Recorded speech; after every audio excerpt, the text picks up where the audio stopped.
Nazism is certainly most remembered as an ideology of extreme mass murder, but the ideas that form that ideology were built by people who thought themselves perfectly reasonable. Let me explain.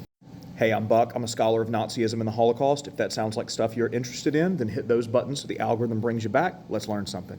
Carl Schmitt is a jurist in Weimar, Germany, who's doing a lot of legal theorizing on his critiques of democracy. Schmitt argues that democracy is loaded with contradictions that make it a fragile and failing system that will ultimately collapse into an authoritarian state. The distinction, though, between Schmitt and other scholars is that he is not theorizing these claims so that someone might fix the problems in democracy that could create dictatorship. He is theorizing these claims as an instruction book to guide the dictator in what to do. Schmitt believes that the natural tendency of any government is toward autocracy, and that to build an autocracy, one needs to understand two concepts. First, the friend-enemy distinction.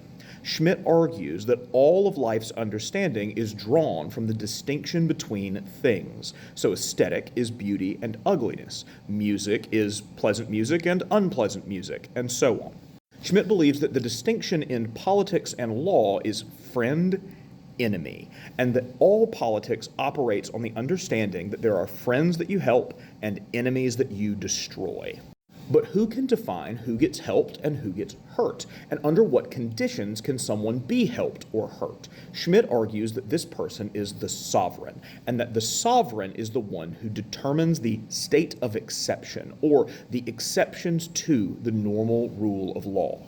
Schmitt believes that power rests in the hands of the one who does the deciding, when normal rule of law is practiced and when normal rule of law is set aside for different exceptional measures to be taken.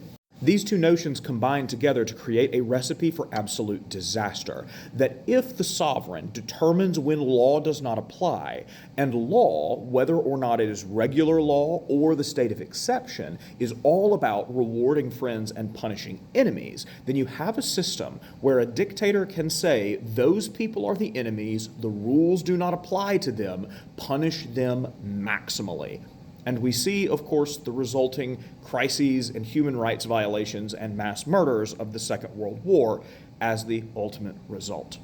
Thank you so much for sticking around. If you want to support the work that I do directly, please consider reading my science fiction trilogy, The Night Sky Darker, which is available in print, on digital, and on audio. Thank you so much. See you next time.